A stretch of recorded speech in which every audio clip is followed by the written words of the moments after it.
questions from the audience. Thank you for coming. This is Citrus Heights City Council Candidate Forum put on by the Citrus Heights Sentinel, and I'm really appreciative of the turnout. It's more than I'm excited about that. Thank you for coming. Thank you to the candidates. Thank you to the current City Council members for coming in support as well. And I would like to thank the city for providing this room and all of the help that Regina K from General Services gave us in setting up this room. I do want to read a mission statement from the Sentinel, and I'll put it up here as well.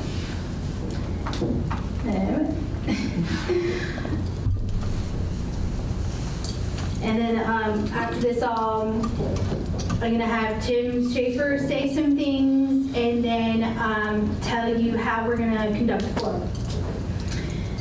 So the mission of the Sentinel is to restore trust in media and reduce polarization and refocus reader attention on the local level. We do this by providing truthful, trusted, and timely reporting of local news and events in Citrus Heights. And we recognize the critical role that local elections play in shaping our community's future, and we are dedicated to offering comprehensive coverage of local news, candidates, and policies by promoting transparency and accountability. And we aim to inspire every individual, every resident to exercise their right to vote and participate actively in the democratic process. So thank you so much for being here. That means you're participating in this process. So here is our agenda for the night. I just want to make a reminder, this is not a debate, so I would appreciate no cross-commenting. It's just a forum with questions on current policies and concerns. So Tim Schaefer is here. He's running for District 3, and he's asked to say a few words.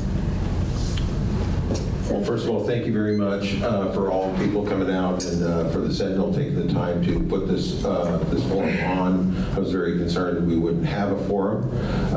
And so I don't have an opponent. I don't, but I want to really give most of the time to the three candidates that are competing for the same seat. So to have me answer questions, I certainly would want to defer to their opportunity to answer the questions rather than me take the time up, because again, I'm running unopposed, and I'm thankful to my district for that case. So I'm just going to turn it over. I'm going to go ahead and take myself away from the panel. I'm going to sit in the audience, but I'm going to stay behind, and if anybody has any questions, if you want to do a Q&A after, once the Sentinel gets through with their examination here, then I'd be happy to answer any questions that anybody might have. Thank you. I didn't know he was going to do that. So as you see, we have a timer here for our candidates, and he put you on timer, and I didn't even know that's hilarious. Okay, so fun. Okay, so thank you, Tim, for your comments. I appreciate that, and I appreciate you supporting this and coming out here and encouraging others to participate. So as we go through here, we're going to do some opening statements. So each candidate will get 1 minute to have an opening statement. And then we have several questions for the candidates, so we'll give you 90 seconds each. So only 3 of you. So everybody gets 90 seconds to answer. And we will rotate who answers first. So not every single person will answer. So Andrew's not going to answer the first question, every single question first. So we'll rotate. And I'll let you know as we go who's going to start. And then we'll do closing statements. And then as Tim said, we will have an optional Q&A with Tim if you want to talk to Councilmember Schaefer. All right. So I did put these up there just for the convenience of people watching. And I would like to also, I'm so sorry, I forgot. I would like to also thank our colleague Mike Hazlitt for filming, as well as Thomas Spencer as well, for filming this so that we can share it with a broader audience later on. I appreciate you guys being here. So So here's our first question. This is your opening statement. Can you tell us why you're running for city council and what are your skills and qualifications? And Andrew can start. Okay, I have about a minute and a half. Will that be okay? Yes. Okay. A minute. First, I want to thank the Sentinel for organizing and promoting this candidate forum and for hosting the event with the city here, and you, the people, for attending. My name's Andrew Saunders, and my friends call me Andy, and I like to make friends.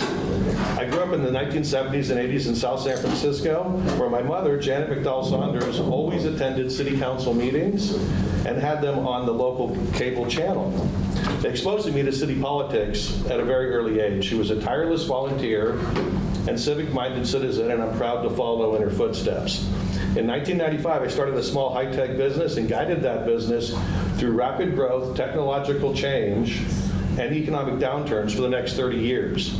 And I'm now in a state of semi-retirement, allowing me to dedicate my full time and attention as your city council member. I bought a forever home here in Citrus Heights 6 years ago after losing my home and everything I owned, along with 20,000 others. That will be your time. So thank you so much, Mr. Saunders, and you can pass the mic Thank you very much. to Ms. Nelson. And so we want to know for you, just to repeat, why you're running for city council and what are your skills and qualifications? Thank you. I'm really glad we have this mic, first of all, because I was on the verge of losing my voice. I was sick last week, and if you saw me this time last week, you wouldn't think I would be here today. So my name is Kelsey. I'm running for city council because I believe that if you want to change the world, you actually need to start at home. I'm from here. My childhood home is less than 4 miles west of this building. And I have dedicated a lot of time, hundreds of hours, in volunteering here in our area. And I want to continue serving. This opportunity to serve on the city council means the world to me. Just the opportunity to run is really exciting, and my time is going, but I believe that we can create and continue to create a city that we want to raise our children in for decades to come. Thank you. Thank you so much, Ms. Nelson. Hi, my name is Amy Berkey Brown. I actually have lived in, is it working? Sorry. Okay. I've lived in Citrus Heights now for 4 years. I have a landscaping business, and I have a business called Isabel Creations, selling handmade jewelry and other items online. I grew up in South Lake Tahoe, California, and I've always been involved in the community. I was the founder and director of Tahoe Dreamtime Foundation in South Lake Tahoe for 5 years, which was a nonprofit organization helping support local child care centers and providing clothing, shoes, school supplies, and furniture, household items, and more to those in need in the community. I was also the recording secretary and chair of the International Goodwill and Understanding Committee for Sir Optimus International in South Lake Tahoe for 2 years, as well as part of the Lake Tahoe Collaborative, Tahoe Chamber of Commerce, and many other organizations. I love being a part of our community here in Citrus Heights, and I'd like to become more involved in our community. So I'm just here to listen to what people want and hopefully help in any way I can. Thank you. Thank you. Okay, I'm gonna try to. All right, thank you guys. So we're going to start with Ms. Nelson with question 1. And I always have to remember to do so each question, you will have 90 seconds. Please let me know if you can't see the clock, all right? I'm going to try to make sure you can see it properly. What are your top 3 priorities you believe the city is currently facing, and how do you plan to address them, Ms. Nelson? So beautification is first and foremost, and then of course the condition of our roads, and then everything to do with the quality of life. We just want to live here and have our lives and not be impeded by things like potholes or homeless encampments or crime. So I believe that we need to keep our city beautiful and safe and clean. And the police department does a really good job already. I believe we're in a really good position, and we just need to continue moving forward. I would love to see, on the beautification front, more artwork brought into the city, and creating third spaces. where people can just hang out, be it outside at a sculptural piece of art or a mural, or a restaurant. We've talked about breweries coming to the city. So really, I want to see a city that is full of engaged citizens, where people attend our community meetings. I'm so thankful for every single one of you that's here tonight. This is the group that is leading the city, right? No matter who is elected up here, we are all the leaders of the city. And so it's really special to see. So I just want to keep moving forward and beautify our city and keep it clean and safe for us all. Thank you. Ms. Brown. And then Saunders will be next. Mr. Saunders. Okay. So my 3 top priorities for the city of Citrus Heights are more affordable housing, reducing homelessness, and environmental sustainability. I plan to work with the rest of the city council members and the planning commission to find properties suitable to make into more affordable housing and to find a property that can be converted into somewhere for the homeless to legally be. I also would like to start a program that would provide vouchers for food or clothing to anyone that helps pick up trash and helps clean up areas in our city to help keep the environment and waterways free of toxins and pollutants, which will reduce the blight and give people an incentive to help keep the areas clean and safe for all to enjoy. And that's pretty much it. Thank you. Thank you. Thank you. Hello, my 3 top issues are number 1, law enforcement. I'm going to back the blue. I'm pro Prop 36, so I think we have Mr. Saunders, I'm sorry. We just want to make sure we fix the clock right now. Thank you. Let me know when.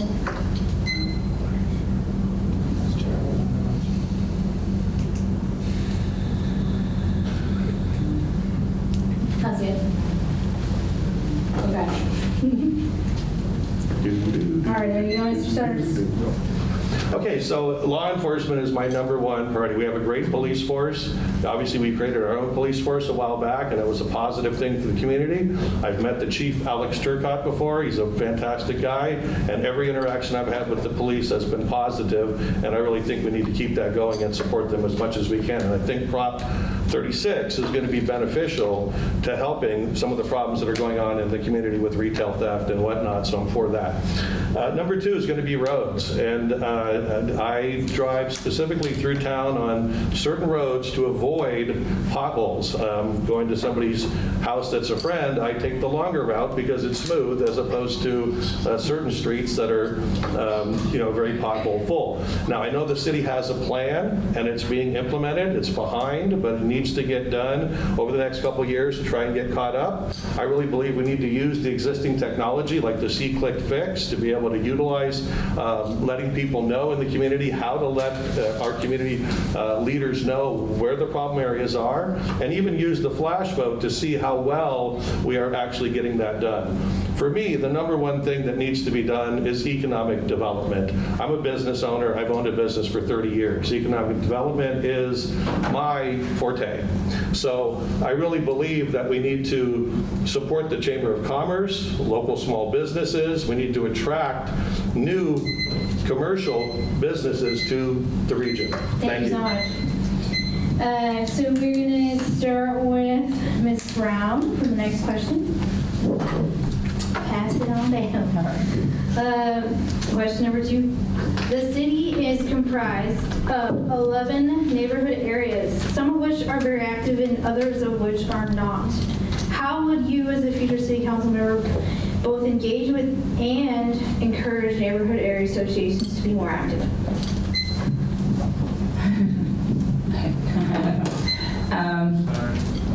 Honestly, 1 second.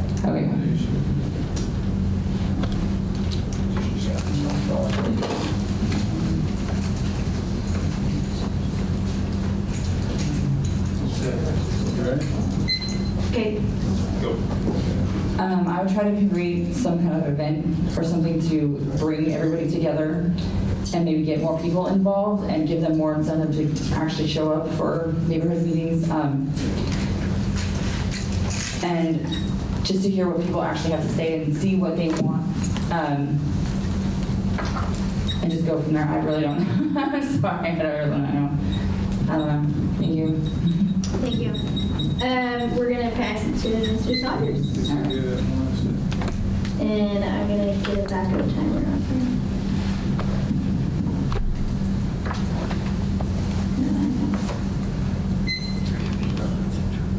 All right. Okay, I'm in a neighborhood association group now, and yes, we have limited attendance, and it really needs to be spread out throughout the community what a great organization it is and how you can learn about what's available within the city and get your problems solved by coming to these meetings. I really think we need to use social media better for this. I think from the top down at the reach level, we need to have a social media Facebook page for the older people, because older people are on Facebook, younger generations on Instagram. So we need to really put an effort into having that built out, and at each neighborhood association having their own page and a group, because a page is where you interact with the people that run the group. A group is where the people actually interact and talk within the community. So I don't think that's been done well enough. I think the website alone on the city website is not adequate. And if we engage social media, we're going to be able to bring more people in, and events are good too. Thank you so much. Ms. Nelson.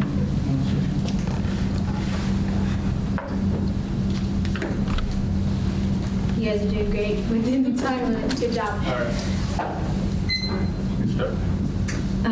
So I have been the president of Area 3. We meet in this room. I've been the president since last April 2023. And when I took it over from Michael Lagomarsino, who's here in this room, we were still coming out of COVID, and it was very hard to get people to come. I'll say that's actually still the case. We created an idea to print yard signs and post them around the area, and that actually did up attendance, so that was really exciting to see. I think that as many layers as we can create to remind people of the meeting, the better. So I do agree on the social media front.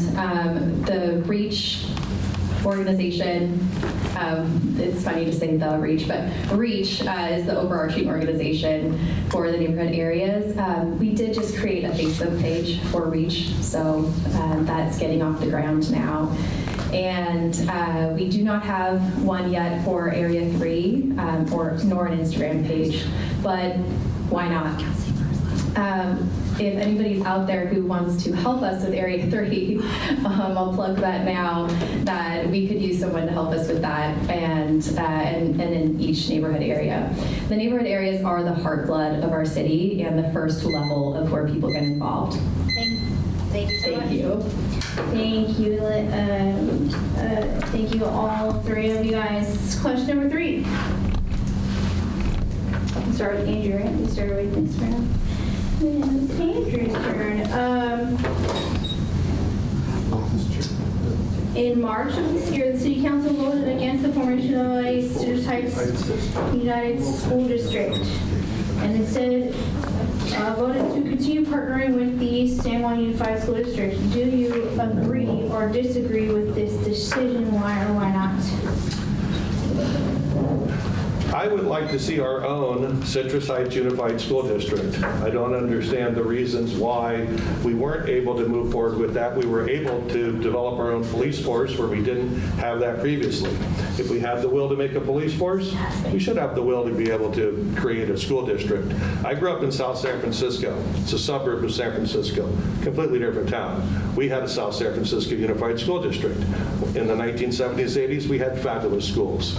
I got a great education in public schooling, and I think there's no reason why we can't do that, but we need to take control at the local level of what our kids are learning and be involved from parents, teachers, kids, and I think keeping that at the local level is better than the regional level. So I'm absolutely for a Citrus Heights Unified School District, and if I'm elected, I would work to see whatever we could do to move forward in that direction, whatever the hindrances may be. Thank you. Thank you. I'm assuming it's me next? Yes. Excuse me. So I do think that the decision to not explore the potential value of our own school district was made a little bit in haste. I am open to the possibility of our own school district.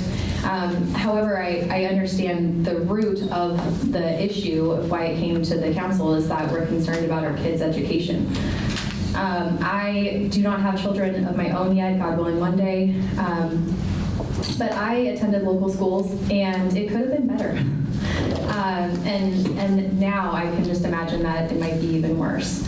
So what we need to do really is just try to empower the current school district and the current school system to make sure that our kids are getting a good education. And then possibly in the future circle back to the value of creating our own. But essentially, we need to educate our kids in a great way. Bringing back arts in schools, I think, is paramount, and music, as well as physical education. So if we can drill into the pillars of education and, attend our school board meetings. I'm on one of the committees for the San Juan Unified School District. For the school board, it is the Standards and Curriculum Committee. I was just put on it. One of our audience members, John Kane, left his position, and I took that spot. Thank you. Thank you so much. Ms. Brown? So I actually agree with them not making a new school district. I think that they need to focus definitely on making the current school district better and maybe doing some sort of trainings. I was a teacher for a very long time, and I think that they could actually benefit from getting some sort of new training for the teachers that are currently there to make their teaching better and make the students learn better.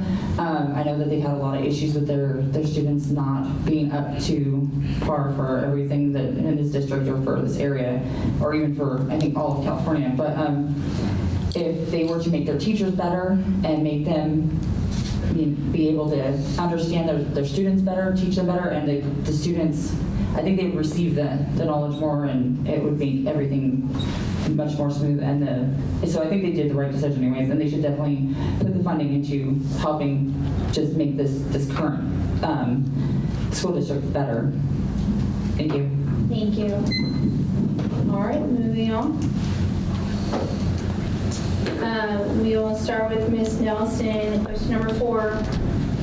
The Sunrise Toronto Specific Plan has received praise and criticism for the projected lengthy timeline of development. The city does not own the mall, but what do you feel the role of the City Council can be in spurring redevelopment of the Sunrise Mall?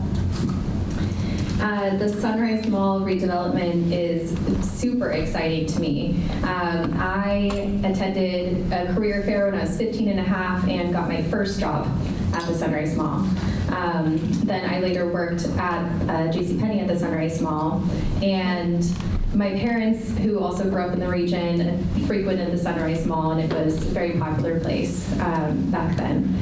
So I'm excited to see the redevelopment, and I love the current plan. I have seen something come across recently that there is a proposal to alter the plan, and that's concerning to me. I would not like to see any fast food necessarily, or another lumber store. We have Lowe's in the Sunrise Marketplace already. So we need to lean in and try to spur on the development with the current plan. It's going to be that third place, like I was talking about earlier, where people can gather. They live here, they work here, and then they can also just go and hang out with their friends here. The Sunrise Mall is that place, and our city was built around it, really. So I love it. I want to lean into the plan. I would love to travel to New York and speak with this ownership group who owns most of the mall and see what we can get done. It's a pillar of our community, and we need to really cherish it. Thank you. Thank you. Ms. Brown, and then Mr. Saunders. So I've read a lot and done a lot of research on the Sunrise Tomorrow project, and I think it's a great idea. The fact that they're trying to build hotels that we don't have that would attract people to come here and stay here, and to bring in new businesses, and some sort of venue. People used to come here. I mean, I came from South Lake Tahoe. All high school, I would come down here to shop because we didn't have anywhere in Tahoe. So Sunrise Mall was one of those popular places that we always came down to, along with Arden Mall, but Sunrise was much more popular. Anyways, I would like to see some sort of attraction that would bring that back, and that would bring in more revenue for the city and bring just places for families to go to would be awesome. Instead of just, there's no hotels, there's no anywhere except for a casino around here, and that's not very family friendly. So it would be nice to have somewhere that's family oriented and that would attract people that could have everything for anybody and everyone. Thank you. Thank you.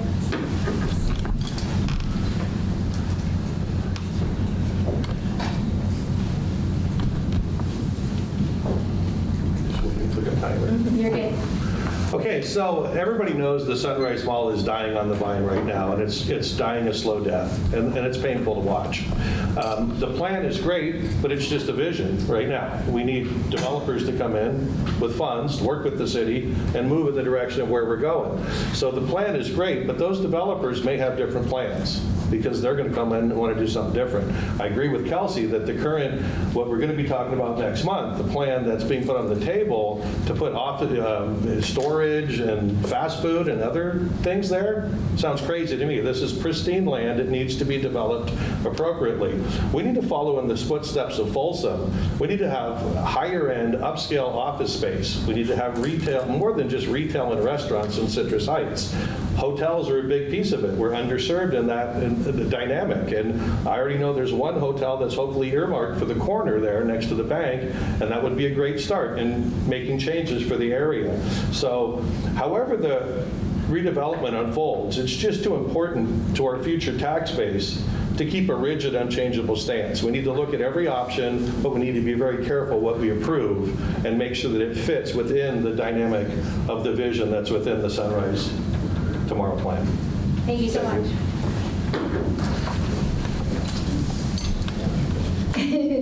All right, my friends, let's move on to the next question. We will start with Ms. Brown.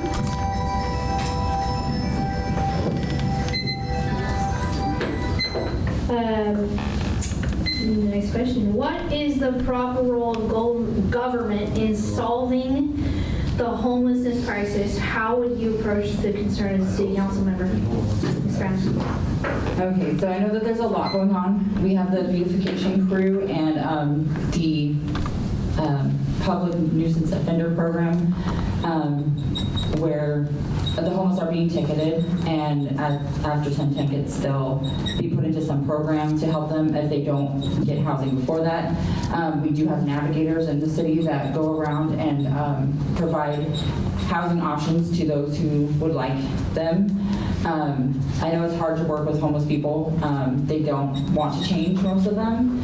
So the fact that they are doing something about it to make them have to do something about it is, I guess, better. It's going to make our city better. And also just the fact that we have See-Click Fix, anybody can report any issues at any time online through either the city council website or the Citrus Heights Police Department website. So anything that anybody sees or needs fixed, if there's any kind of problem with blight, they can report it, and we can continue to make the city a better place and make it better. Yeah. Thank you. Thank you. We'll move to Mr. Saunders and then Ms. Nelson. Okay, I believe this is a community problem, not necessarily a, okay. Sorry. It's almost up. Just a heads up, when candidates don't use up the full minute and 30, there's a technical issue that comes up here where we have to reset the timer. So bear with us on that. Sorry about that. Take two. So this, to me, is a community problem, not necessarily a city problem. You know, I believe that organizations within the community are going to be the ones that attack the problem and help out. Like, for instance, Irene with Citrus Heights Heart, she does a great job getting out with outreach onto the streets. In fact, there's a spaghetti dinner that is a fundraiser for that next month. That's a very important thing to attend. It helps tremendously at the grassroots level. Churches, nonprofits, community engagement.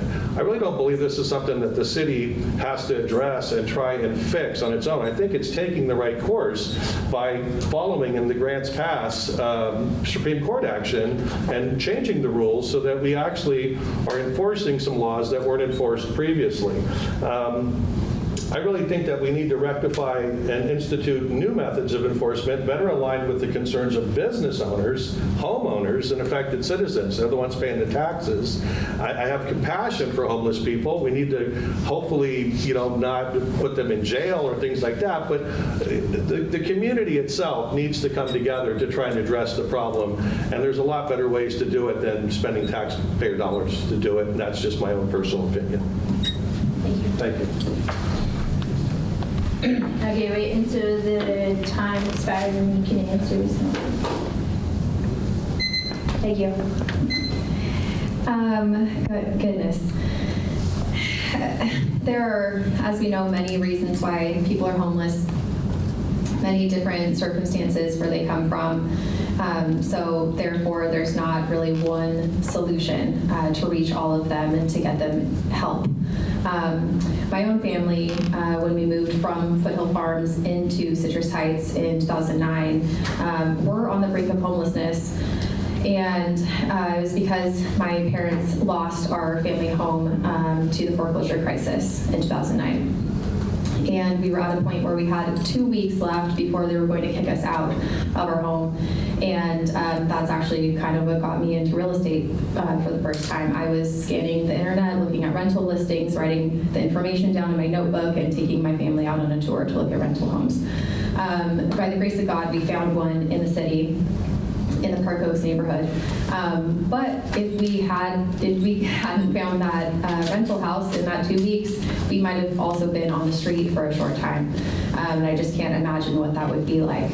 So I am also compassionate to the plight of people who are finding themselves facing homelessness.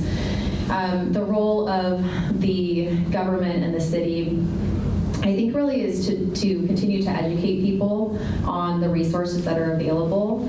I know, oh gosh, that goes so quickly. Tough problem. Yes, thank you so much. Thank you. And we will move on to the next one.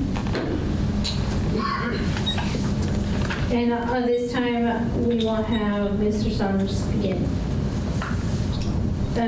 Next question is, would you support or oppose adding law enforcement officers to high school campuses in Citrus Heights? Why or why not?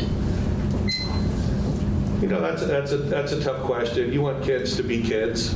You want them to feel like they're free to do what they need to do as kids and not be affected by the realities of today. But it is the reality that there's violence out there, and it's affected schools all over the nation. So, I'm a First Amendment advocate. So I really think that maybe having police or armed guards in the school is a necessary thing to maybe deter some of those problems that have happened around the country. I hate to shudder to even think of it, because in my youth growing up, we didn't need to have that. But things have changed, and you need to change with the changing dynamic of the society. So as hard as it is, I think I'd have to agree that it's probably something that needs to be looked at and maybe pushed forward. Thank you. We can go down the line. Yes, that'd be great. Thank you. As soon as he fixes this. You can start. Go ahead. Yes, I too would be interested in hearing about how we can achieve officers in schools.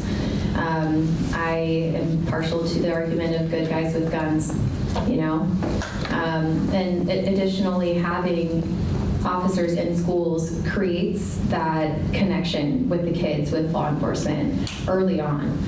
It breaks down the barrier of speaking with law enforcement. I think if we did that, it would be a really easy way to make police officers not scary, you know, to people who have never interacted with them. And I say, why not? It's obviously going to come at a cost. But we have a very healthy budget, and we now are getting our property tax from the county. So we have even more money coming to us. I would really be in favor of exploring that option. Thank you.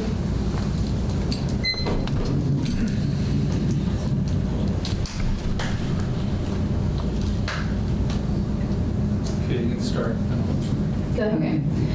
So I am completely in favor of law enforcement being in the schools. I mean, you see every day on the news, there's another school shooting, another sort of incident, and it's just tragic. It's so sad. And if we had more law enforcement in the schools that could be there protecting and watching and making sure that if they had metal detectors, I hate to say that, but a lot of places nowadays do have metal detectors for their schools, and it's a huge help. Make sure that there are no guns or weapons brought into the schools, and it makes a huge difference.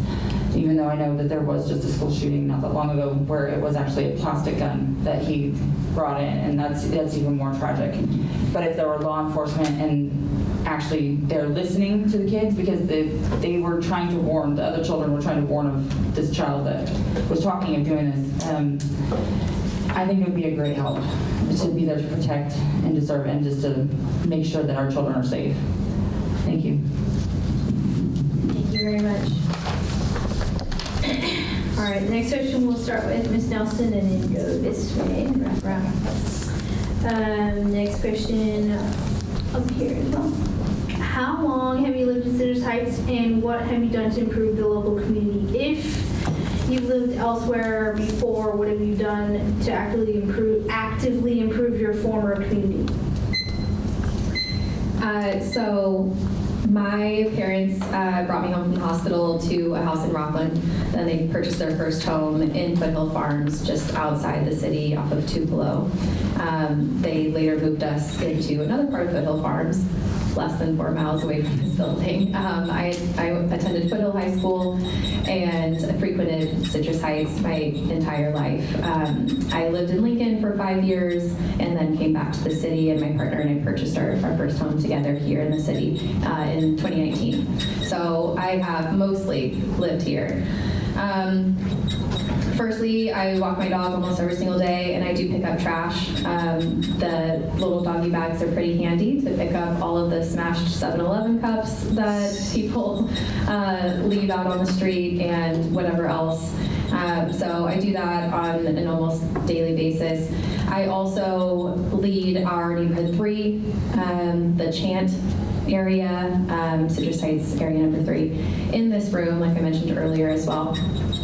And I serve on the REACH board. I also serve on the Standards and Curriculum Committee for the San Juan School District. And I volunteered a bunch of different places. I've coached soccer. I've given my time pretty much my entire life to different causes. And what was the rest of the question? Oh, there's my time anyways. Thank you. Ms. Brown?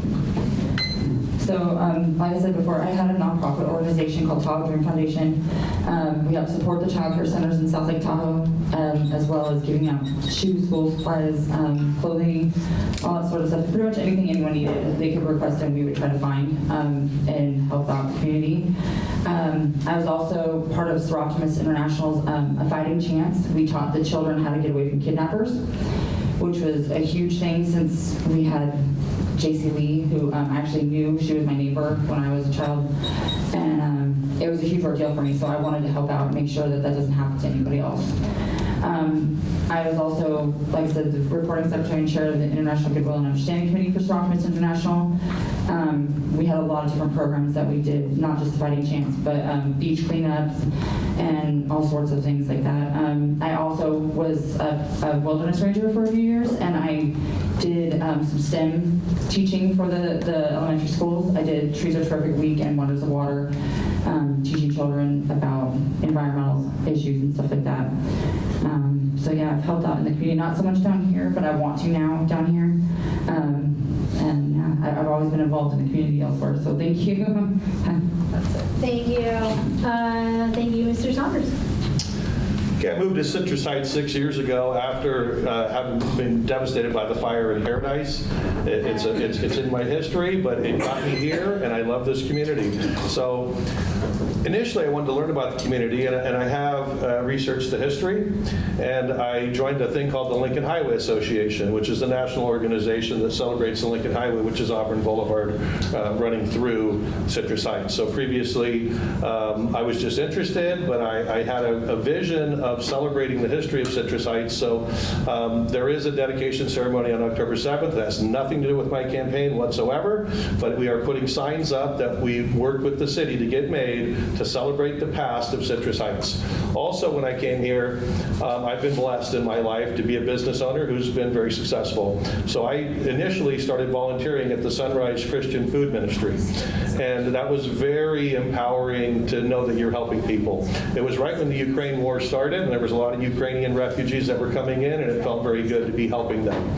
I had a heart attack in 2021, so I had to stop doing that and recover from that. I would like to go back to doing it at some point, but I've kind of moved on to some other goals within the city. I've donated the last couple years directly to Citrus Heights Heart. I think it's a very important organization. We've supported the fundraisers that Irene does, the spaghetti dinner. I won't make it this year. I'm traveling next month. I'm also a board member in my HOA. I'm your neighbor who goes out and when he walks picks up garbage. And I take a bag with me and I take a little grabber and I make the area I live better. And that's just what I do. Not everybody does that. So. Thank you. Thank you. We're gonna skip next and go to,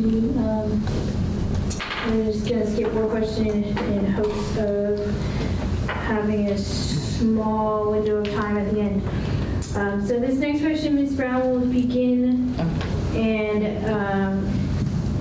in 2022, the city launched a beautification crew program which actually responds to calls about blight on public rights of way. And funding ends in 2026. Do you feel the beautification crew is important, and would you advocate for it to continue to be funded? Why or why not? I would advocate for it to be continued, as long as like they're not taking the homeless people's belongings, and they're supposed to actually store them, but they're not. I know that they're trying to work on that, but I do agree with the beautification crew. They've done a huge amount of work. There has been a lot of trash and I mean, it's everywhere. It's insane the amount. I don't understand how people can pile up so much stuff in some places, but the beautification crew has made a huge difference. I mean, just the library alone, it's amazing the difference actually of what they've done. So I do believe that they should still be funded and that it should continue as much as we can because they've made a huge difference. Thank you. Thank you. Andrew, Mr. Saunders, you can answer, but let's wait for the timer to be fixed here. And then Ms. Nelson. Go ahead. Absolutely, this needs to be continued, if not expanded.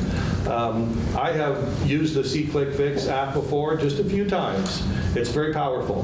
They get right on it, they fix the problem, and they update you, and you actually see the benefits of what you put into the app.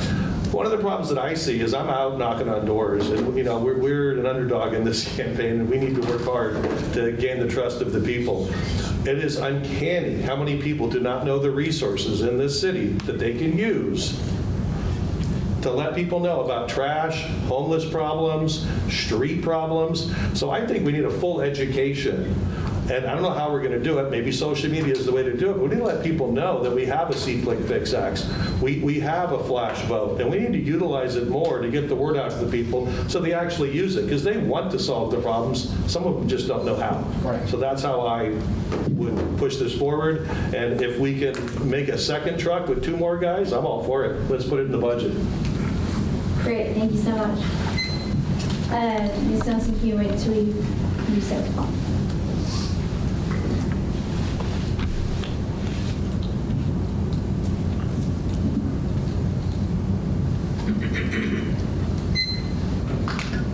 Very good. Thank you. Yes. I think it's great, and we should absolutely continue it. And it's exciting to see how many people are using it and how quickly you get a response. I love that you get an email saying that the city's received it, that somebody's looked at it, and then when they've closed it. So, yep, really neat. Let's keep it up. Thank you. Let's begin with the next question. A hot topic is, what would you do to improve the conditions of the roads? We're going to have Andrew start when you're. Okay, I have looked at the city plan, and it's solid. You know, Regina has worked with Ash and the other people in the city to come up with a new way of resurfacing just the tops of the roads and addressing which roads need full replacement, which roads can be remedied. And there's already a slate of the next couple years, a large list of roads that are already planned. So I think if anything, we just need more budget money. I don't know where it's going to come from. That needs to be talked about. But again, the technology, the See-Click Fix app, the flash vote could be utilized to get the word out to people, to find out more where the problem areas are, document them, and really the flash vote could be used to try and figure out if we're solving the problems in the right areas. Let people vote on what is the most critical need and what street within the town. And let's just push technology, Facebook, See-Click Fix, and flash vote more, and I think we'll get more input from the community, and then we can focus the dollars where that needs to go. Thank you. Thank you. So when the clock is ready. By the way, you guys are amazing going underneath the 90 seconds. Go ahead. Thank you. Sorry, I forget how the question is structured, but how would we? What would you do to improve the condition of the roads in Citrus Heights? Thank you. Yes, just more of what we're doing, more money, and continue the plan. I think that it's pretty cool, the technology that we have with the third party who goes and scans the roads to assess the level of degradation. And then it helps us prioritize which one we should do. Love that. I think we should just put more people on the project and get it done sooner. Looking at Ash to see if that's possible, but yes, yeah, we need to do it sooner, and then just keep it up. So no more deferred maintenance on the roads. We'll just continue to maintain as we can get to them. Thank you. All right, Ms. Brown, the timer is set. So I know that we probably definitely need to focus more on more funding for the roads, for sure, and if there's any kind of grants that we can apply for to get more funding, I think that would be very helpful. The roads are a mess right now, and there's a lot of issues with them, and I know that they have a long list of ones that need fixed, and they're doing the best they can as of right now, but I know that I would like to start working on trying to get more grants and funding to improve more roads as soon as possible, just because it does need done. Thank you. Thank you. I'm gonna, if I have time, I'll go back to my other question that I had skipped over. So the next question will be with Ms. Nelson. And what is your position on allowing cannabis dispensaries in Citrus Heights? Oh gosh, this is a tough one. You know, there are a lot of them already in the area. I don't really think that we need it right here. It's not like it's not accessible. You can actually just get an app and have it delivered immediately to your house. So I don't see the point in having one in the city. I am not swayed by that argument. Perhaps there's something I haven't heard yet on that side of it, but at present, from what I know, I don't think that there would be a benefit aside from, you know, sales tax like any other business. So that's where I stand. Thank you.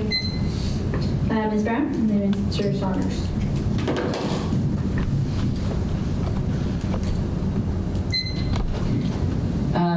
I really don't have, I'm not really for or against it, just like she was saying.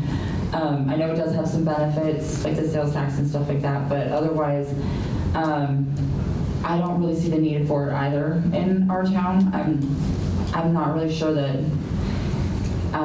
legal is, I don't know. I'm not really sure how to feel about any of it, honestly, but I don't see how it could benefit us except for sales tax. It causes more problems, I think, than what it's worth. So that's my opinion on that. Thank you. Thank you. Mr. Saunders, when the timer is set.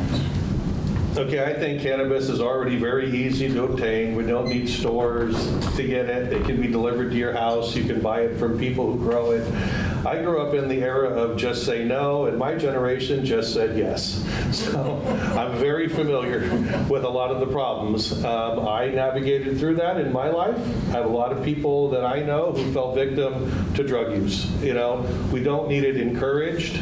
It's there, it's legal within the state, people can do it, they can grow it at their home, they can use it however they want. I don't think a storefront is necessary here. Let downtown Sacramento do that, and if somebody wants to deliver it on an app, figure out how to get the tax money, but not stores. There's enough other things that we need in this town, other than stores that sell marijuana. We need hotels, we need office space, we need to go upscale, not down. So that's my choice. Thank you so much. We are going to take one question from the audience, two if we have time. They've been answering very quickly. You guys should be happy. Pat yourself on the back. So my publisher is going to pick someone. All right. If you have a question, raise your hand. So raise your hand if you have a question, and unfortunately, we're only going to be able to take one or two, depending on how long they take to answer. So if he was first, let's go with the godfather of the And city, Bill Van then Duker. you pass the mic and stuff. You talked about the funding for roads. Branchford Grove has passed a tax override on sales tax. City of Roseville has passed a tax override to fund things like roads. And there is a ballot measure in the city of Folsom. A few years ago, Measure M was defeated in Citrus Heights. Would you support a tax override to fund the repair of the roads? I will take that first since I happen to be holding the mic. I would really prefer that we do with what we have already. I'm generally not in favor of increasing tax. So like we spoke about earlier, we have a really healthy budget. We have even more now. So my first priority would be looking at what we can do with what we have. Great. And thank you so much. And Ms. Brown, we'll just go that way. Okay. Rather than just paying this. Oh, this way? That's fine. I just say sticking to the same route. No worries. Okay. Yeah. I don't agree with the increase in sales tax either. And like I said, there are grants available that I know that we can get and more funding than, we actually have a surplus in funding right now, which is very nice. So if we can find a way to utilize that into the roads, that would be a better choice, I think, than increasing our sales tax. Thank you. Thank you. And Mr. Saunders? Well, I don't have enough variables. My first question would be, how much tax are you talking about adding, and would it be a temporary tax or a permanent tax? My theory is we're behind right now by a couple of years, maybe 3 years, on road repairs. So if this was something that was small, temporary, able to get us caught up to where we're back and to the point where the roads are good and we can maintain them and we could pull that tax back, maybe we should think about possibly a short-term tax to get us to that point. I'm against more taxes, but when you have a need, you got to have money from somewhere to pay to solve that problem. All right. Thank you, guys. Candidates, thank you so much. We're going to take one more question from the audience. If you have a question, raise your hand. And then we will get you back. All right, raise your hand if you have a question. I didn't see David back there. Are you still there? Yeah, Okay. All right, you're welcome. Do you need a mic or do you just want to speak up? I'm going to follow up the last question. Clearly, since sales taxes are not deductible and property taxes are, and we are so far behind on roads, and I work at the state capitol, and I work on funding for various organizations. and grants are drying up because the money's not flowing, both federal and state. We're going to have to do this on our own. So where are you going to get the money to fix years of deterioration? Because sales tax revenues are not going to catch up. And so what we have to do is not only repair the roads, but we've got to make sure there's a sinking fund to keep them repaired. So your point as to temporary sales tax, that sounds great, except how are we going to maintain the roads once we fix them? So where are you going to get the money for immediate repairs and for long-term maintenance of the roads? Thank you, Ms. Brown, can you answer? And then we'll move on. Like I said, I know that there is a surplus in the budget right now, so if we can utilize some of those funds for the current beginning of the roads being fixed, and like they said, the ones that are not in that bad of shape, if we can fix them by sealing the cracks and doing stuff like that, resealing, anything like that to just repair them temporarily to hold them over, we can try to do that. And then, like I said, the surplus, use that. And then if there are any grants, I know you're saying the grants are running dry. So if that's not an option, just use what we can for now that we have.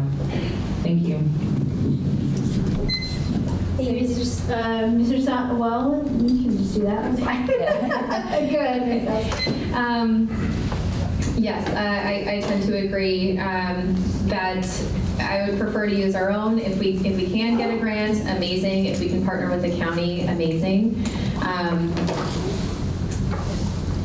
Increasing tax really is just not preferable. But I would like to see what the city staff says on this, and what they would propose as an action plan to even increase the repairs being done. See what that looks like, put them on it, put the professional team on it, and bring us some options. I think we pay quite a lot in gas tax right now, the most in the nation. And from what I understand, Sorry. You can start now. me too. We pay quite a lot in gas tax, and from what I understand at the state level, a lot of that money doesn't get directed directly at the roads, and that could be part of the problem that we're having. I know we're a local entity, and we're not necessarily funded on our local streets by Sacramento, but there's a problem there also. Here's the thing a lot of people don't know also, is electric vehicles are 50% heavier than regular vehicles. So maybe a selected tax specifically on electric vehicles to help pay, because they're going to degrade the roads faster than the traditional vehicles we have now, and we're pushing that forward to have more of them on our roads. So I don't know the solution, but right now a lot of people save money by not buying gas. Maybe they should spend that money on taxes to help our roads. Thank you so much. We are going to have closing statements. And I think we'll just start with Andrew, since he has the microphone currently, and we'll just go down the line, and we will give you 2 minutes. I have 2 minutes this time? Okay. 2 minutes this time, yes. Hold on, I'm running out. So I do have a prepared statement. I think it's very important I read it. I worked long and hard on this, and I think it's appropriate to what's happening in Citrus Heights. So first, I would consider it an honor and a privilege to serve as your District 1 council member. In closing, I ask this question: what is Citrus Heights known for? The answer I've heard most is the Sunrise Mall, but that's now past tense. Solid roots, new growth. That's our city motto. The old version of Sunrise Mall is part of our solid roots. Commitment to a well-run city government, police department, solid roots. The Lincoln Highway, 12-mile, 14-mile houses in Sylvan Corner are our solid roots. The Sunrise Tomorrow plan and the eventual redevelopment of the property is new growth. Economic development, bringing new commercial business, is new growth. Affordable housing options for young working families is our new growth. What Citrus Heights will be known for into the future depends on our city leadership. I look forward with optimism to the exciting next chapters of the ongoing Citrus Heights story, as together we all will be defining anew what Citrus Heights is known for. Thank you. Thank you very much. And Ms. Nelson, let's wait for the timer.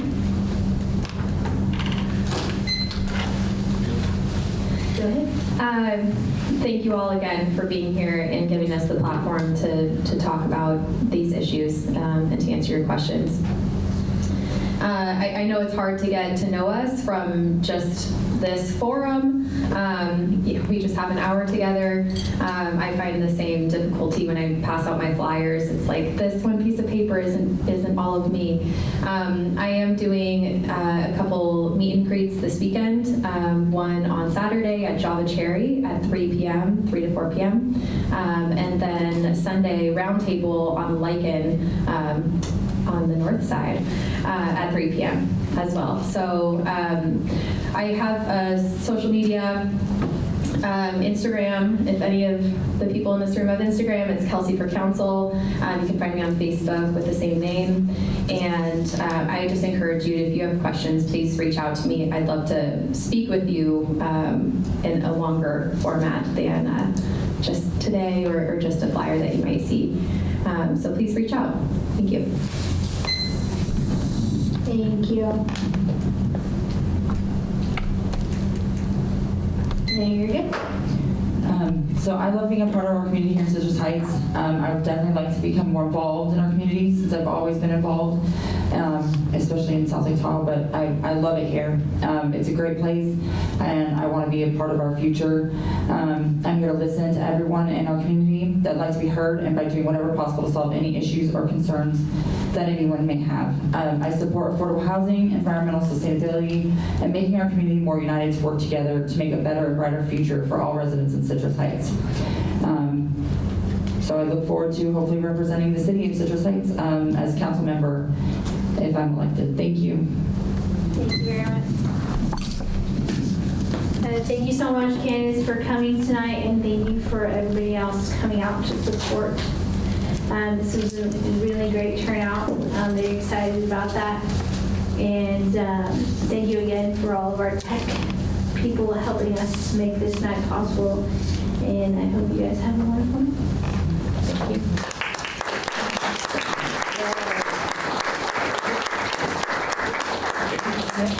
Thank you.